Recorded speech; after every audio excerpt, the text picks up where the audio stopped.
राम राम रामपुर जी। राम राम जी धर्मेंद्र आपके साथ राम राम करने के दो फायदे हैं जी। 3 बार राम इकट्ठा लिया जाए ना हैं। हाँ, 2 बार राम राम और 1 बार रामफल। रामपुर जी। चलिए, प्रभु का आशीर्वाद है। रामफल चहल जी हरियाणा के बहुत ही विख्यात रेडियो उद्घोषक और रेडियो के दौर के लोगों ने इनको जरूर सुना होगा, रामफल जी को। और हरियाणा की सांग परंपरा, हरियाणा की लोक कलाएँ, हरियाणा की लोक कथाएँ, हरियाणा का लोक जितना भी है उस पर रामफल जी ने बहुत काम किया है। तो रामफल जी से मैंने ये अनुरोध किया था कि मुझे इस बारे में बहुत ज़्यादा जानकारी नहीं है, तो मैं चाहता हूँ कि आपके साथ रह के उस ज्ञान को हम अपने दर्शकों तक पहुँचा पाए। धर्मेंद्र जी, ज्ञान कोई जन्मजात तो होता नहीं, समाज से ही लिया है, समाज में ही वो चला जाए जी। तो वो जो एक तरह से मैं कहूँगा पुण्य का काम है कि पिछली पीढ़ियों से लेके अगली पीढ़ियों को दे दें। वास्तव में एक पीढ़ी का यही धर्म होता है, यही नैतिक कर्तव्य भी होता है। तो मेरी मनसा हमेशा यही रहती है भाई, जो लोग आते गए आकाशवाणी में बहुत प्रबुद्ध लोग आया करते, तो उनसे ज्ञान लिया, फिर कुछ किताबें पढ़ी, वो भी हमारे से बड़े लेखकों ने लिखी हुई थी। उनसे जो कुछ दिमाग में बात आई तो वो आज जो भी पूछता है मैं तो उसको सहर्ष बताता हूँ। अच्छा जी, जब हमारे हरियाणा के सांग की बात होती है जी, तो एक नाम हमेशा बचपन से मैं सुनता आया हूँ, बाजे भक्त। और बाजे भक्त कहते हैं कि 4 फुट के संगी थे वो जी। तो मैं चाहता हूँ कि आज आप है ना हमारे दर्शकों को और मुझे बाजे भक्त जी के बारे में बताइए कि बाजे भक्त जी की कहानी क्या है, उनका कैसे वो इतने बड़े सांगी बन गए। धर्मेंद्र जी, सांग की जो हरियाणा की परंपरा है ना जी, वो पंडित शंकर दास जटोली वाले हुए। अच्छा, तो उनके चेले बनते गए और वो आगे उनके चेले चलते गए। अच्छा, उसमें से जितने प्रमुख सांगी हैं वो सारे शंकर दास जी से जाके कहीं ना कहीं जुड़ते हैं। जैसे पंडित शंकर दास जटोली वाले थे, उनके एक चेले थे मुआसीनाथ। अच्छा जी, मुआसीनाथ के फिर हुए मानसिंह जोगी चेले जी, और उनके हुए लक्ष्मीचंद, पंडित लक्ष्मीचंद जाटी वाले जी, और फिर उनके चेले हुए मांगेराम, पंडित मांगेराम, और उनके बाद पंडित मांगेराम के चेले हुए लक्ष्मीचंद भंबेवा वाले। अच्छा जी, उधर दूसरे उनके जो चेले थे, शिष्य थे शंकर दास जी के, वो संत छज्जू थे। अच्छा, और संत छज्जू के शिष्य हुए पंडित दीपचंद और दीपचंद के हुए हरदेवा गोडवाड़े और उनके शिष्य हुए बाजे भगत। बाजे भगत के फिर खिम्मा स्वामी या खेमचंद स्वामी और अच्छा, उनके चेले फिर उषारे प्यारे। इसी तरह से लगभग चाहे वो नंदलाल जी हों, चाहे वो बादी जी हों, ये सारे उस शिष्य प्रणाली से आते हैं। पंडित शंकर दास ब्राह्मण गावा, अपना गांव जटोली बताओ, वो विजदागा मुलादा छोड़, धन जोबन और कायर नगर की कोई मत करो मरोड़। इनके जो परम गुरु थे बाजे भगत जी के, वहाँ से शुरू करता हूँ। वो थानेसर में सांग करते, कथा कहते थे। हरदेवा सांगी थे इनके? नहीं, हरदेवा सांगी इनके गुरु थे, उनके भी गुरु अच्छा, पंडित दीपचंद कथावाचक थे। और 1900 से पहले कुरुक्षेत्र में बहुत पहले 1875 के आसपास 2 अखाड़े थे। अच्छा, नानक और भाद्र का अखाड़ा, वो सांग करते थे। सुबह ब्रह्म मुहूर्त में 4 बजे सांग शुरू होता था और 9-10 बजे तक चलता था और फागण के महीने में ही होता था। एक बार ऐसा हुआ, पंडित दीपचंद जी कथावाचन कर रहे थे तो सुबह 3:30 पौने 4 बजे से पंडाल खाली हो गया। उन्होंने पूछा भी लोग कहाँ गए? बोले जी वो खाड़ा में गए, सांग चलते हैं। तो वो भी एक दिन तो कुछ नहीं बोले, अगले दिन फिर वही हुआ। तो वो अपनी पोथी सांग उसकी कथा की रख के और देखने गए और उसके बाद कभी कथावाचन नहीं किया, फिर सांगी बन गए वो। अच्छा, और पंडित दीपचंद को ही श्रेय जाता है कि उन्होंने तख्त पे आसमाना तनवाया और जो एक मतलब उस तरह का जो ड्रेस का पैटर्न तैयार किया, कुर्ता और घाघरी और ऊपर सिर पे चुंदड़ी। तो वो जो कुरुक्षेत्र के सांगी थे वो बहुत अच्छी रईस वाली ड्रेस और उस तरह के सांग थे। तो लगभग 50 के करीब कथाएं वहाँ भी स्टेज पे चलती थी। और अहमद बख्श थानेसरी बहुत बड़े कलाकार हुए। अहमद बख्श थानेसर के थे, जिन्होंने रामायण लिखी हरियाणवी में उस समय। वापिस पंडित दीपचंद जी पे आते हैं। उनके बाद उनके शिष्य हुए हरदेवा जी की आवाज़ इतनी थी कि कहते हैं 5 कोस तक सुना करती। अच्छा जी। और उनके शिष्य हुए फिर बाजे भगत शुरू में बचपन में ही रामलीला में शामिल हो गए थे और बड़े नटखट और सुंदर थे। हालांकि बहुत गोरे नहीं थे, हल्का सांवला गेहुआ रंग जिसको कहेंगे वो था। और जब जवान हुए तो फिर 6 फुट के करीब उनकी ऊंचाई थी और अच्छा भारी डील डोल का शरीर था। सिसाड़ा गांव की थी। सिसाना गांव सोनीपत में है, मैं बताऊंगा उस बारे में। तो 6 फुट उनका कद था। अच्छा, बहुत सुंदर नाक नक्श, तीखे नाक नक्श और अच्छी मुच्छें रखते थे। पूरी उम्र मुच्छें नहीं कटवाई, सांग किया, मुच्छें नहीं कटवाई। और गांव सिसाना के वो थे। तो हरदेवा सांगी जब सांग करने आए तो वहाँ से उन्होंने गुरु धारण कर लिया और कोई 16-17 साल की अवस्था में वो उनके शिष्य बन गए। 10 साल तक हरदेवा जी के साथ उन्होंने उनकी सांग मंडली में काम किया। फिर उनके देहांत के बाद कई साल तक वो लगातार उसी मंडली को चलाते रहे और हरदेवा जी की पत्नी को गुरु माता कहते थे। अच्छा। माता कहते थे। वो उसी तरह से बेटे की तरह से ही वो करते थे। उसके बाद गुरु भाई मान लिया खेमचंद सांगी को, क्योंकि वैसे तो शिष्य थे। खेमचंद जी से मेरी लंबी चौड़ी बातें हुई, कई बार हुई, आकाशवाणी में आए। अच्छा। तो उन्होंने कहा भी वैसे तो मैं उनका शिष्य था, लेकिन क्योंकि मैं उनके गुरु का बेटा था इसलिए मुझे गुरु भाई कहते थे, उसी तरह का आदर करते थे। तो ये इस तरह से, और धीरे धीरे फिर चारों खूंट के, मतलब चाहे वो अपने उधमपुर हो या बरेली हो या कलकत्ता हो या बम्बई हो, हर जगह उन्होंने सांग, मतलब जिसका सांग सारी जगह देखा जाए वो 4 फुट का। 4 फुट का वही होता है जिसका प्रदेश से बाहर भी मतलब खूब हो। तो छावनियों में उन दिनों में बड़ा रिवाज था। जब भी कोई बहुत बड़ा अफसर, ब्रिगेडियर या उससे बड़ा अफसर पूछता था जवानों से, भाई मांगो कुछ, खुश हो गए। बड़े खाने के टाइम पे वो फ्री होते थे कि जनरल से बात कर सकता था सैनिक, नहीं तो सूबेदार उनको साथ लेके जाएगा फिर बात करेगा। ऑफिसर के साथ सीधी बात नहीं कर सकता था सैनिक। लेकिन उस दिन एक छूट होती थी, तो सबका एक ही थी, भाई सांग करवा दो, सांग करवा दो। तो उन दिनों में और बाजे भगत का करवा दो हैं? हाँ, बस वो दोनों समकालीन थे, पंडित लक्ष्मीचंद और बाजे भगत जी। लेकिन जो बहुत से लोगों से बातचीत हुई, बहुत से लोगों से पता किया। चौधरी हरी सिंह थे एक खरकड़ा बड़म्बा गांव के, दोनों में से एक गांव था इसलिए दोनों नाम लिए। तो उन्होंने बहुत बातें बताई मुझे। तो उन्होंने ये बताया कि भाई जिस टाइम पे पंडित लक्ष्मीचंद की 200 रुपये की साई होती थी, उसमें बाजे भगत की 500 रुपये की साई होती थी। अच्छा जी। और कई तो ऐसे थे कि भाई हमारा ब्याह जब होगा, जब बाजे भगत को आप बारात में लेके आओगे सांगी के तौर पे। खास बात ये रही कि जैसे बाजे राम ने गुरु के दौरे सीख ली बात बनानी, चाहे बाबू बेटा बाण सुनो ऐसी रागनी गानी। बोंडा नहीं गाया उन्होंने? कभी नहीं गाया। कभी द्विअर्थी या अश्लील शब्द का कभी सहारा नहीं लिया जी। तो इस वजह से बाबू बेटा या बाबू बेटी बैठ के सांग देख लो, ऐसी वो सांग करते थे। अच्छा, बहुत ही सात्विक और धार्मिक व्यक्ति थे वो, और बहुत सादगी से रहते थे। लेकिन मंच पे जाते थे जब बड़ा सज संवर के जाते थे। अच्छा जी। बिल्कुल नई ड्रेस और बढ़िया जो भी कल्फ वल्फ उस समय का जो रिवाज था वो करके जाते थे। और वैसे बड़ा सादा जीवन, हमेशा अंगोछा कंधे पर रखते थे। और जो सेवक बिरादरी है, नाई बिरादरी है, उससे संबंध था उनका। एक बार कहते हैं कि वो सिसाना गांव में जब बड़े सांगी हो रहे थे तो गली में जा रहे थे। हाँ, तो बुड्ढों ने उसका आवाज दी, वो आवाज दी कि भाई होक्का भर के जा। तो आए, बड़ा अदब से राम राम करी और वो होक्का चलम लेके चले। तो बोला भाई रुक जा बाजे, तू बड़ा सांगी हो रहा है। बोला मैं थारे लिए बड़ा थोड़ा ही हूँ। बोला बस न्यू देखा तो इतना घमंड तो नहीं हुआ। घमंड तो नहीं हुआ है। तो घमंड कभी नहीं था। घोड़ी रखते थे जैसे, तो बाहर ही घोड़ी पर से नीचे उतर के और लगाम पकड़ के आते थे, कभी घोड़ी पे चढ़ के गांव में नहीं गए। अच्छा, दादा लक्ष्मीचंद तो उनके समकालीन थे, दोनों के बीच में कैसे रिश्ते थे?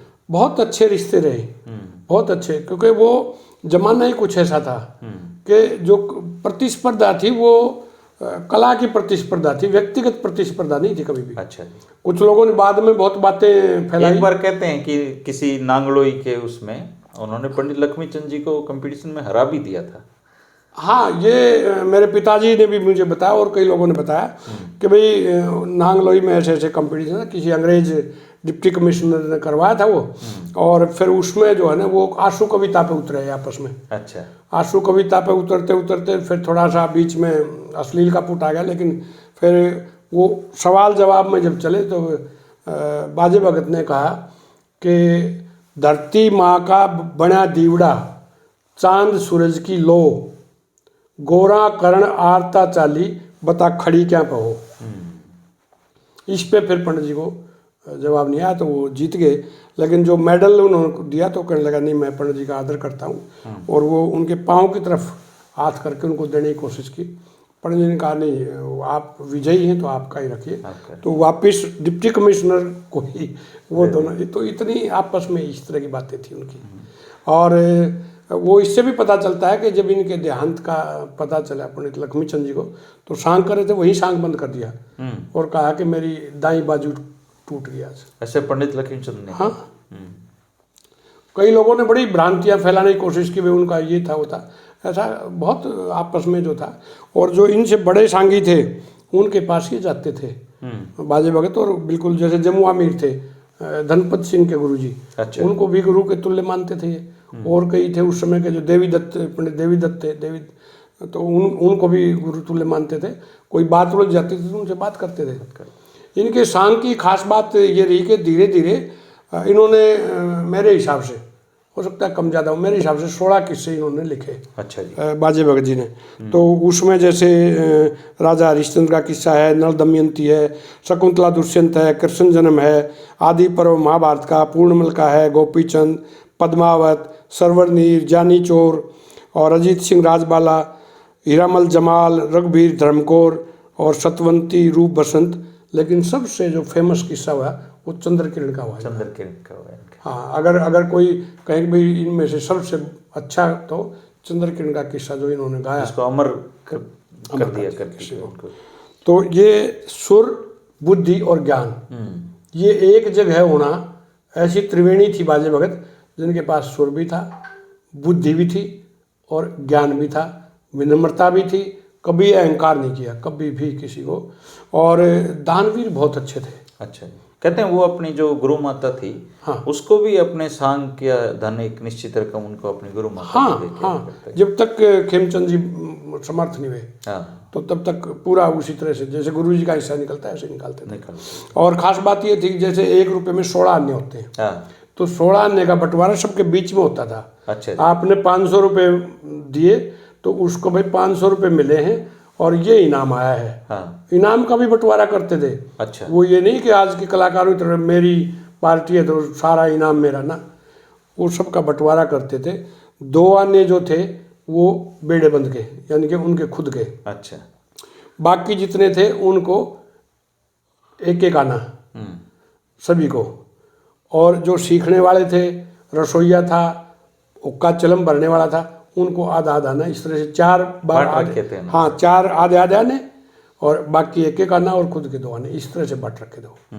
और उनका कलाकारों का बड़ा सम्मान करते थे।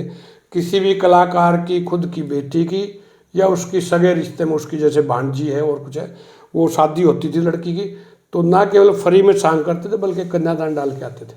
अच्छा, और मुझे जो बताया गया उसमें 58 व्रत रखते थे साल में वो।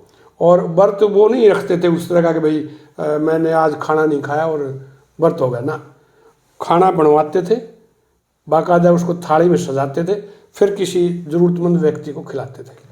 कहता व्रत वो नहीं है कि आप भूखे रह गए, आप मजबूरी में पता नहीं कितने दिन भूखे रह जाओ, मतलब थाली आ जाए आपके, थाली में सजाते थे बाकायदा खाना। और वो तो दुर्गाष्टमी को 2 बार प्रति भोज करते थे, पूरे गांव का सैकड़ों आदमी उनके यहाँ खाना खाते थे। हाँ जी। और वो करते थे। और दानवीर इतने थे कि एक बार वो सांग करके आए तो बहुत ही, उसी दिन पहना था वो कमीज, तो सांग करके आए तो कोई भिखारी मिल गया रास्ते में, उसने भीख के लिए हाथ किया तो जेब में जो पैसे पड़े थे वो निकाल के देने लगे। कहने लगे नहीं मैं ये नहीं लूँगा। बोले तो बोला एक कमीज बहुत अच्छा है ये दे दो। तो अपने शिष्य को कहा तुरंत चौपाड़ में जहाँ हम ठहरे हुए हैं वहाँ से मेरा कमीज दूसरा ला। बोला नहीं गुरुजी ये पता नहीं क्या मांग ले। कहते अरे बात तो करें हम राजा हरिश्चंद्र की कि राजदान में दे दिया और कुर्ता दिया नहीं जाता। हाँ, और बाहर सोने के दे दिए और खुद बिक गया और मेरे से कुर्ता नहीं दिया जाता। कौन सा सांग करके आए, ला मेरा कुर्ता। तो ये इस तरह की प्रवृत्ति थी। उन्होंने एक रिकॉर्ड के हिसाब से लगभग 24 अनुसूचित जाति के भाइयों के, उस समय पानी भरने का वो नहीं था, सामाजिक प्रथा ऐसी थी, कुएं पे नहीं भर सकते तो 24 कुएं बनवाए उन्होंने। अच्छा जी। धर्मशालाएं बहुत बनवाई, पाठशालाएं बहुत बनवाई, गौशालाएं बहुत बनवाई, सांग के चंदे से। जैसे उनके सांग बुलवा लेते थे, भाई कहीं गौशाला बनानी है, कहीं पाठशाला बनवानी है, कहीं धर्मशाला बनवानी है, तो बाजे भगत का सांग बनवाते थे। जबकि गरीब घर में पैदा हुए थे वो। हाँ, गरीब घर में, लेकिन बहुत अमीरी से जिए, बहुत शान शौकत से जिए, लेकिन अहंकार से दूर रहे। खास बात ये रही कि जिन कामों के लिए समाज का भला होता था वो करते थे। अब मैंने 3 पुस्तकें लिखी हैं। अच्छा जी। उनके ऊपर। तो शुरुआत ऐसे हुई कि मैं कहीं जा रहा था, तो मुझे बताया गया कि भाई ये जो आश्रम है, या नारायण आश्रम, ये बहुत ही बड़े महात्मा जी यहाँ रहते हैं, उनके दर्शन कर लें। मेरे साथी जो थे उस समय गाड़ी में, तो हम गए, तो वहाँ दर्शन किए, और मैं ऐसे मूर्तियों को देखने चला गया, तो वहाँ इनकी मूर्ति लगी हुई। तो नीचे उस समय तक नाम नहीं लिखा हुआ था। तो ये हैं कोई 1997-98 की बात जी। तो मैंने कहा भाई ये कौन से वो है, महात्मा है या धर्मात्मा है या साधु है या क्या है? तो उन्होंने कहा जी ये तो कुछ नहीं, ये तो सांगी थे। मैंने कहा भाई इन देवताओं के बीच में सांगी की मूर्ति? बोले ये भी भगत थे इसलिए, और सिसाना गांव के थे इसलिए हमने लगवा दी। तो मैंने कहा सिसाना गांव में कहाँ था इनका घर?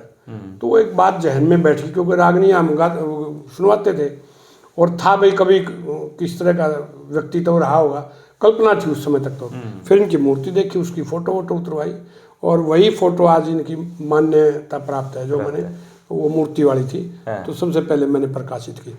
तो मैं इनके गांव में गया, घर में गया। उस समय तो कई इनकी प्रणाली के खीमचंद स्वामी और दूसरे सांगी जिंदा थे जो इनकी प्रणाली में आगे थे। सिसाना गांव के ही थे, इनके घर वाले भी थे, इनके बेटे जो थे वो भी थे, वो बहुत बार मिलना जुलना हुआ। और इनके पोते डॉक्टर अशोक कुमार, उन्होंने PhD भी की थी बाजे भगत पे ही। अच्छा। तो उन्होंने बहुत सारा लगभग साहित्य इकट्ठा करके दिया जी। मैंने कहा उनकी हस्तलिखित या दूसरी दो, तो मुझे बताया गया भाई कोई आदमी आए थे और उन्होंने कहा मैं भगत जी पे पुस्तक छापूंगा, और पूरा साहित्य हमारा ले गए। अच्छा। तो फिर वो जो दोबारा से संकलन किया गया, वो उनके शिष्यों से, उनके शागिर्दों से वो सुन के, और अशोक कुमार जी ने किया, फिर बैठ के उसकी वो किया। तब एक पुस्तक दोनों ने, मैंने और अशोक कुमार जी ने, डॉक्टर अशोक कुमार ने, वो प्रकाशित की। वो की सन 2000 में। अच्छा जी। तो उस पर पुस्तक का अवार्ड मिल गया, तो आधा आधा हमने बांट लिया। उस समय 5000 रुपये मिलते थे एक पुस्तक पे, और उससे पहले मेरी फौजी मेहर सिंह पाई थी, उस पर भी अवार्ड मिल गया था। तो 2 लगातार पुस्तकों पर साहित्य अकादमी का पहली और दूसरी पर अवार्ड मिलने से फिर प्रोत्साहन बढ़ गया, तो लिखा। दूसरी किताब जो थी वो मैंने छापी 2006 में। उसमें फिर एक संपादक मंडल के कई लोग थे, क्योंकि उसमें पहले हमने लिखा था बाजे भगत व्यक्तित्व और कृतित्व, भाग 1। उम्मीद ये थी भी हम दूसरा भाग निकालेंगे। फिर किसी ने कहा भाई ये 2 भाग अलग अलग बिखरते फिरेंगे, एक में ही निकाल दो। तो अच्छी मोटी किताब दूसरी बाजे भगत ग्रंथावली जी, संपूर्ण ग्रंथावली के नाम से छाप दी। फिर तीसरी जो पुस्तक थी वो बाद में छपी 2014 में जी। वो मानव संसाधन विकास मंत्रालय और हरियाणा साहित्य अकादमी के सौजन्य से वो छापी, बाजे भगत रचनावली के नाम से। तो रामफल जी, एक सवाल जहन में आता है जी। जिस आदमी को इतना बड़ा रॉबिन हुड थे, वो अपनी कमाई को कुओं में लगा दिया, दान धर्म में लगा दिया, बाजे भगत जी का जो अंत है, ऐसे व्यक्ति का दुश्मन कौन हो सकता है? क्या दुश्मनी थी उनकी? किसी ने क्या किया उनके साथ? बहुत ही अच्छा प्रश्न है, लेकिन थोड़ा सा रुक के जवाब दूं तो बीच में कुछ कथा आ जाएगी, माफ करिए। ना सही है बिल्कुल, क्योंकि अभी से फिर वो मैं थोड़ा सा बाहुक हो जाता हूँ। हाँ जी। ये जो है इस तरह के सांगी थे कि एक एक रागनी की एक एक लाइन में 3-3 गुंडियाँ होती थी। अच्छा। एक गुंडी के बाद दूसरा, वैसे ही मतलब एक पूरी लाइन को 2 टुकड़ों में कर दो तो 2 गुंडी के लाइन हो, लेकिन इसमें 3 गुंडियाँ भी डाली इन्होंने। और इन्होंने दोहा, सवैया, काफिया, अली बख्श, छोटा देश, बड़ा देश, नत्था, नसीरा, बरे तबील और रागनी, मतलब उस समय की जो कला थी, गायन शैली थी, सारी थी इनकी, सारी इंक्लूड करी उसमें। हाँ, बहुत कम लोग इतनी शैलियाँ जानते थे। और इनकी एक दादालाई तर्ज थी। वो जब गाते थे तो ऐसे था जैसे रस्सा खिंचाई की दो बराबर की टीमें रस्सा खींच रही हो ना, उस तरह की।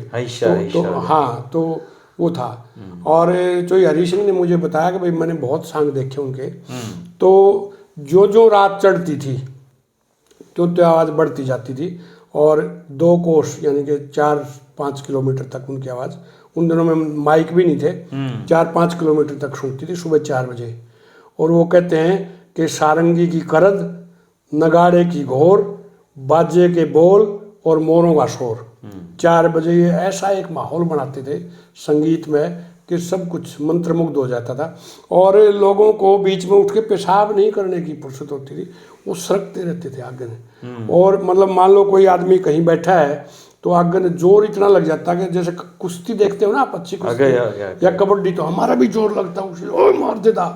तो ऐसे सरकते रहते थे लोग जब ये गाते थे जब। और वो कहते भाई बाद में जब थोड़ा सा बहुत प्रसिद्धि प्राप्त होगी तो कई बार आगे बैठ जाते थे मुड्डे पे। अच्छा, हुक्का पीने लग जाते थे, मुड्डे पे बैठ जाते थे। तो जिस दिन मुड्डे पे बैठ गए उस दिन अपने चेलों को ज़्यादा टाइम देते थे। तो एक बार सन 1926-27 की बात है, अकाल बहुत ज़ोर से पड़ा हुआ था और मतलब दाना भी नहीं बोया था। स्थाई सा अकाल बोलते हैं उसको। हाँ, तो वो आए, बड़म्बा में सांग था, वो आए और आके मुड्डे पे बैठ गए। मुड्डे पे बैठते ही किसी ने खड़ा होकर कहा, अरे बहुत मुश्किल से पैसे इकट्ठे करे हैं बाजे, गा दे, मुड्डे पे मत बैठे, काल पड़ रहा है। दूसरे ने फिर दूसरी ओर से मारा रुका, रहा काल पड़ रहा है भाई, काल पड़ रहा है, गा दे भाई, काल पड़ रहा है भाई। टाइम आज का तो बढ़िया पास हो हमारा, उस दुख दर्द को भूल जाए अकाल को जी। अब इनको पता नहीं क्या दिमाग में बात आई और उन्होंने कहा भाई हमने सुना है कि भगवान भक्तों के बस में होते हैं, आपने इतनी बार कह दिया काल पड़ रहा है, आज हो जाए, बारिश होगी, जीवन मौत की बाजी हो जाए आज। अच्छा, मैं गाने वाला और तुम सुनने वाले, या तो बरसात हो जाएगी या तख्त पे मर जाऊंगा, मुझे उठाना मत, अगर मैं मर जाऊं तो उठाना मत। और इन्होंने गाना शुरू किया रात के कोई 10-11 बजे से। सुबह कहते हैं 3:30-4 बजे एक गर्म सी हवा आई और उसके बाद एक छोटी सी बादल आई और बरसात होनी शुरू हो गई। तो लोगों को मतलब बरसात में चल पड़ते हैं तो चलने लगे ना, कहने लगे लोगों और बरसात नहीं है, जितनी करवानी है उतनी करवा के जाना, खड़े ना हो हैं। हाँ, इतने ही तो काल काल चिल्ला रहे थे। तो बरसात आई तो चल दिए, मैं गाऊंगा इतना ही है और गाऊंगा जब जब तुम सुनोगे। तब के कहा कि भाई भगते पड़ा है, भाई भगते पड़ा है। उस समय से फिर बाजे राम का नाम बाजे भगत हो गया 1926-27 से। अब जो आपका प्रश्न था उसमें सवाल ये आता है कि हर समय में कुछ ऐसे, और आज़ादी से पहले तो बहुत रिवाज थे, तो होते थे, कुछ नहीं, कुछ ऐसे होते थे, कुछ फरारी किस्म के लोग थे, कुछ दबंग किस्म के लोग थे, कुछ घराने थे। कहते हरियाणा में 3.5 घर थे, तो वो दानवीर थे जिनके जो है ना हमेशा रोटियां मिलती थी, लंगर चलता था, उनको जो है ना उस तरह के, तो हर तरह के लोग थे, 4-5 तरह के।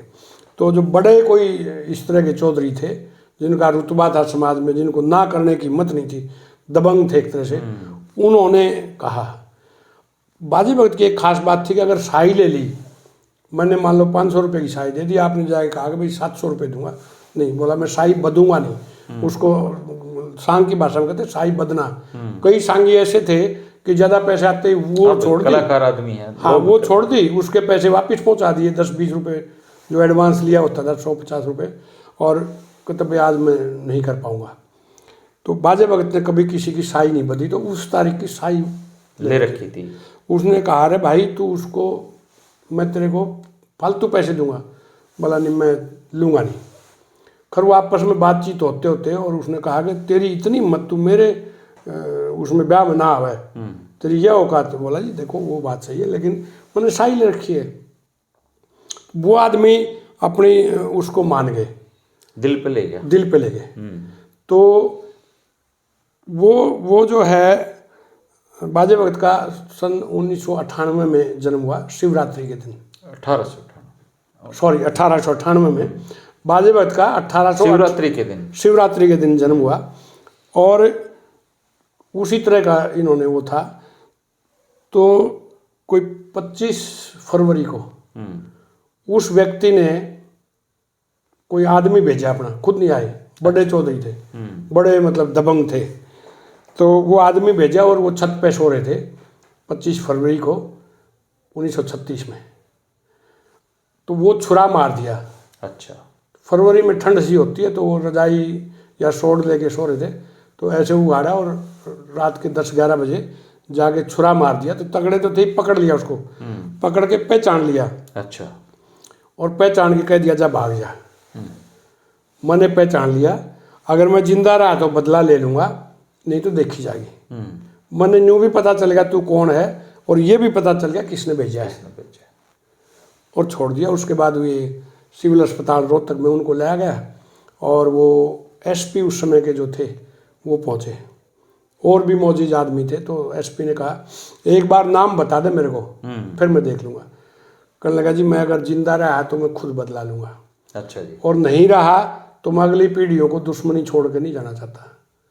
और जब आप मुझे भगत जी कह रहे हो कि भगत जी नाम बता दो, और मैंने अपने छुरा मारने वाले का नाम बता दिया, तो मेरी भक्ति खराब हो जाएगी। तो नाम भी नहीं बताया। तो वो कोई आपस में सांगियों की कोई दुश्मनी नहीं थी।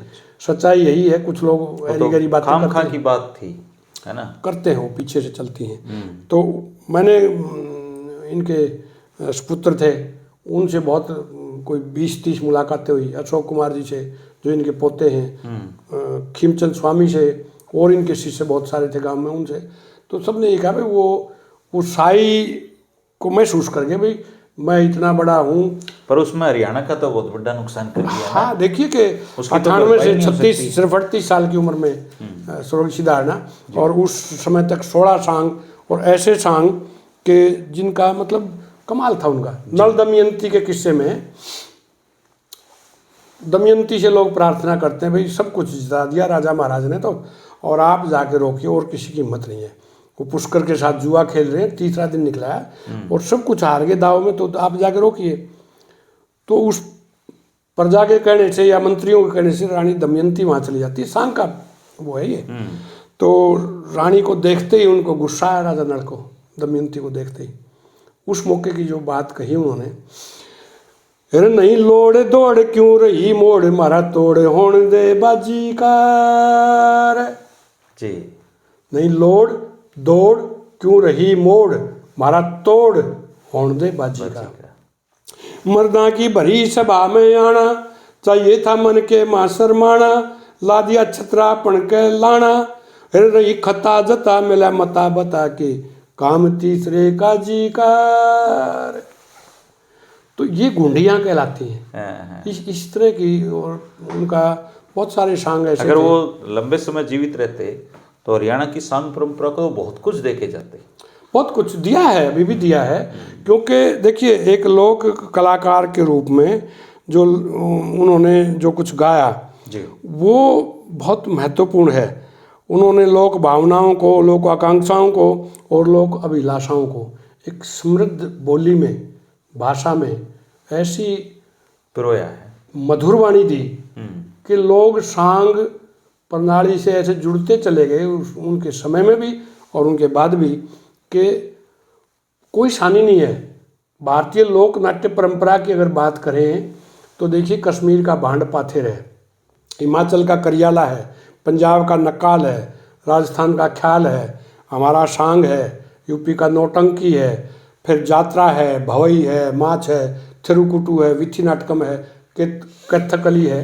ये सारी प्रणालियाँ हैं। सांग का कोई मुकाबला नहीं जी। कारण कि उस समय के जो सांगी थे, हमारे जो सैनिक थे, छावनियों में अफसर थे जो भी, तो वो बुलवाते थे। वो रात को तो सांग करते थे और दिन में जो वहाँ के लोक कलाकारों की प्रणाली दिन की थी वो सीख के आते थे। और वो नई नई, यानी कि वो जो सभी सांग लोक कलाओं की, जो लोक नाट्य परंपराओं की जो गायकी थी वो सारी इनमें ले ली, है ना। नत्था नसीराय सारी यूपी की गायकी थी, राधे श्याम सारी उत्तर प्रदेश की गायकी थी, वो भी समाहित हो गई। और हमारे लोगों ने दूसरे की भाषा समझ में नहीं आती थी, इसलिए किसी को सुना नहीं, मौलिक रहेगी। जो कुछ गाया वो कह दिया भाई नई चीज़ सीख के आया और नई चीज़ बनाई है और सुनिए। तो इसलिए भारतीय लोकनाट्य परंपरा में सांग सबसे ऊपर है, और इसमें बाजे भगत का जो है ना वो इतना बड़ा योगदान है कि वो एक तरह से उसको भुलाया नहीं जा सकता। देखिए आपने कितनी सुथरी सुथरी बात बाजे भगत जी के बारे में बताई है। मैंने भी सिसाना ही फोटो देखा था उनका पहली बार। हाँ, सिसाना में। और अब तो बल्कि बाजे भगत स्मारक समिति बन गई है, और रोहतक में ज़मीन भी ले ली उन्होंने। अच्छा जी। और उसमें आयोजन भी करते हैं हर साल रागनियों का। लेकिन थोड़ा सा कष्ट तब होता है जब और उनसे जो कम सांगी थे उनके नाम से अवार्ड चला दिए गए, लेकिन बाजे भगत के नाम से अवार्ड नहीं है। अवार्ड नहीं है, अभी भी नहीं है। चलाना चाहिए सरकार ने। कई बार अनुरोध किया, और उसमें से जैसे बाजे भगत स्मारक समिति है तो उसका मैं ये तो नहीं कहूँगा मैं नहीं बनवाई, लेकिन जागृत बहुत योगदान किया, है आपका। बहुत योगदान दिया कि भाई बनाओ। से भी कहेंगे कि वो जरूर इस बारे में सरकार के सामने आवाज़ उठाएं, अपने कमेंट करना दोस्तों। बाजे भगत जी के बारे में जरूर अवार्ड की घोषणा होनी चाहिए। और वो अच्छे बड़े अवार्ड की एक बार हुआ था कि भाई 4 अवार्ड दे दो बाजे भगत के नाम से, बजाय इसके कि 2 लाख रुपए का एक अवार्ड देने के बजाय 50-50 हज़ार के 4 दे दो। एक बेस्ट साजिंदे का, एक नकलची का, एक गायक का, एक नच। ज़्यादा प्रोत्साहन मिलेगा। नहीं, वो सवाल वो नहीं था। सवाल ये था कि भाई 2 लाख रुपए का दूसरे अवार्ड है तो वो भी 2 लाख का हो। सवाल ये था। तो हमने तो हमेशा यही कहा है, और स्मारक समिति भी काम कर रही है, कई बार प्रार्थना भी की गई, लेकिन बात सिरे अभी तक चढ़ी नहीं है। बढ़िया रामफल जी, आपका बहुत बहुत धन्यवाद। आपने बाजे भगत जी के बारे में इतनी सुथरी सुथरी बात बताई, लोगों से सुनी थी। और उनके अगले वीडियो में आप कौन से सांगी के बारे में हमें बताएं, जैसा जो प्रभु इच्छा जैसे भी होगा। मेरे ख्याल से मेहर सिंह फौजी जी के बारे में बात करें अगले इसमें जो आपके एपिसोड में। दोस्तों सांग परंपरा पे मुझे तो ज्ञान है नहीं, पर रामफल चैल जी ऐसे व्यक्ति मिल गए हैं जो हरियाणा के सांगियों के बारे में बहुत अध्ययन इनका है। तो एक एक करके हरियाणा के सांगियों के बारे में आपको जानकारी देते रहेंगे। आप किसी खास सांगी के बारे में जानकारी चाहते हैं तो अगला वीडियो उस पर बना देंगे, कमेंट करके जरूर बताना। एक बात कहना चाहूँगा जी, मेरे लिए सभी सांगी सम्मानीय हैं जी। कोई, क्योंकि मैं खुद सांगी नहीं, ना मैंने कभी गाया। आपने अध्ययन किया? मैंने अध्ययन किया, और सभी के लिए बराबर सम्मान है। जी। तो बाद में कई तरह की बातें चलती है, ये रागनी उसकी नहीं, उसकी है, उसकी नहीं, उसकी है, ये बाद की बातें हैं। जी। जो मैं शोध परक काम करने की कोशिश करता हूँ, मेरी यही रहती है कि भाई जिसकी वो है उससे की हो। तो उसमें फिर कई तरह की बातें आ जाती हैं। मेरा मन में कोई ऐसी, और वैसे इस बहस का कोई अंत भी नहीं है कौन सी किसकी है, कौन सी किसकी है, क्योंकि ये प्रमाण तो उसके बहुत, मतलब अब जितने हैं वो बहुत। अब देखिए, मैंने फौजी मेहर सिंह पे पहली पुस्तक लिखी, उसके बाद बाजे भगत पे लिखी, उसके बाद रामकृष्ण व्यास पे, पंडित जगन्नाथ पे, चतुरु सांगी पे, और एक और होंगे, तो 6-7 सांगियों पे काम किया, और सभी अलग अलग जातियों के हैं। बिल्कुल। तो मेरा कोई इस तरह का वो नहीं है किसी के प्रति। ये तो जी पूरे हरियाणा की शान है। इनका तो जाति से, गोत्र से, धर्म से कोई संबंध ही नहीं है। ये तो हरियाणा को दिशा दिखाने वाले लोग थे। मन, कर्म और वचन तीनों को अगर प्रभावित किया लंबे समय तक हरियाणा वासियों ने, वो सांग था। ये ना केवल एक मनोरंजन का साधन था, बल्कि हमारी जीवन दर्शन था, फिलोसफी ऑफ लाइफ जिसको कहते हैं ना, वो रहा सांग। उसमें हर चीज़ शामिल थी। ऐसे किसी थे राजा हरिश्चंद्र जैसे, नल दमयंती जैसे, कि क्या क्या विपताएं पड़ी हैं, लेकिन धर्म नहीं आ रहा उन लोगों ने, और वो अपने उस पर धर्म पर टिके रहे। तो बहुत सारा सामाजिक ज्ञान इसमें था, और ये लोगों के मन, कर्म और वचन, और जब तीनों प्रभावित करता है तो उससे बड़ी कोई कला होती नहीं। बिल्कुल सही बात है रामफल जी, आपका बहुत बहुत धन्यवाद। मिलते हैं दोस्तों अगले वीडियो में एक और हरियाणा के सांगी के बारे में। आपको ये एपिसोड कैसा लगा, हमें इसको जारी रखना चाहिए क्या, जरूर कमेंट करके आप बताना। शुक्रिया, नमस्कार, राम। नमस्कार।